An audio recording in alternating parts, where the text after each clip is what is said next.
තියෙන දේවල් දිහා බලපම මේ උගත්තු කියනවා. දැන් උගත්තු හදනවානේ මොකද්ද සමලිංගික සේවනය සීලාචාර කරන්න හදනවා. පරදාර සේවනය පරපුරුෂ සේවනය සීලාචාර කරන්නට හදනවා. දරුවන්ට පාසලේ පෙම් කරන එක අනිවාර්ය විෂයක් කරන්නට ලෑස්ති වෙනවා. මොනවද මේ?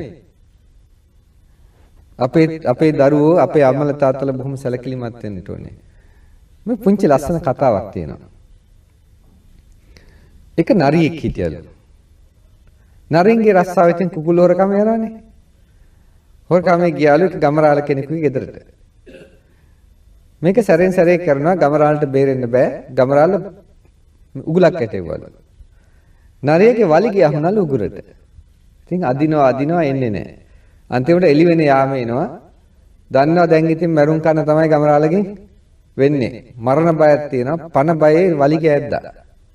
ඇද්දට පස්සේ වලිග කඩලා ගියා. දැන් කරගන්න දෙයක් නැහැ. වලිග දාලා නරියා ගියා හිමින් කැලේ ඇතුළට.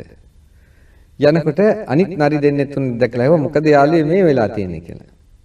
එතන මෙයාට නුවණ පහළ වුණා. නරියා කපටියයි කියනවනේ. කපටි නුවණක් පහළ වුණා.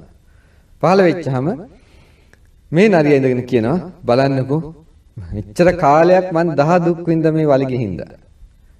බරට බරේ මේක එහාට මෙහාට වෙන්නවා හැමතිස්සෙම. දැන් මට කිසි ප්‍රශ්නයක් නැහැ. හරි නිදහස් මම. ඉතින් මම මේ අර ගමරාලගේ අතන මේ ගෙදරට ගිහිල්ලා මම මේක නිදහස් කරගෙන ආවා කියලා. ඉතින් අරගනරි තව ඇත්ත තමයි ඒක නං. කියලා ඒගොල්ලොත් ලෑස්ති වුණා. අපිටත් මේක කඩා ගන්න ක්‍රමයක් තියෙනවා නම් හොඳයි කියලා. ඉතින් මොකද කරේ? නරි ටික කතා කළා මෙයත් එක්ක කතා කළා කොහෙන්ද කඩා ගන්න කියලා. ඉතින් එන්න මම පෙන්නන්නම් කියලා එක්කගෙන ගියා. නරි ටික පොලිමේ යනවා. යනකොට ටිකක් තලත්තානේ නරියෙක් හම්බ වුණා. මේ නරිය හැව කොහෙද උන්නහැලා යන්නේ කියලා. එතකොට කිව්වා මේ බලන්නකෝ මෙයා දැන් කොච්චර ලස්සනයිද? මෙයාගේ මේ බරට බරේ තීච්ච වලිගේ අයින් කළා මෙයා කියනවා හරි සැපයි කියලා දැන්. ඉතින් අපිත් හිතුවා අපිටත් ඒ සැප ඒක බොහොම හොඳයි. ඒකින්ද අපිත් මේ වලිගේ කඩා ගන්න යන්න හදන්නේ කියලා.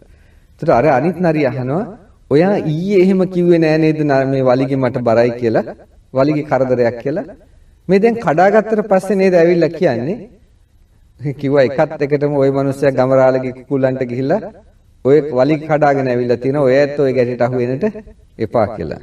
මේ කතාව මම කිව්වේ පින්වත්නි අපේ සමහර හැම උගත්තුම නෙමෙයි සමහර උගත්තු පිටරටවල් වලට ගිහිල්ලා ඒ පිටරටවල් වලදී වලිග කඩා ගන්නවා. ඒගොල්ලන්ගේ දූ දරුවෝ නැහැ. දූ දරුවෝ අනාචාරේ යනවා. ඒගොල්ලන්ගේ පවුල් නැහැ. ගොක් ඔය පිටරට යන නැත්තන්ගේ ඒවා තියෙනවා. ඒගොල්ලන්ගේ ස්වාමිවරු එක පැත්තක, භාර්යාව එක පැත්තක දුෂ්චරිතයේ හැසිරෙන්නේ. ඒගොල්ලෝ උගත්තුනේ. මෙහි ආවට පස්සේ ඒගොල්ලන්ට මාධ්‍යවල තත්ත්වයක් තියෙනවා. ඒගොල්ලෝ ඉදිරිපත් වෙනවා. නමුත් මෙහාට ආවට පස්සේ ඒගොල්ලන්ගේ අනිත් නෑදෑය හොඳට ඉන්නවා. ඒගොල්ලන්ට වෙනසීම ඇති වෙලා. දැන් ඒගොල්ලෝ හදන්නේ මොකටද?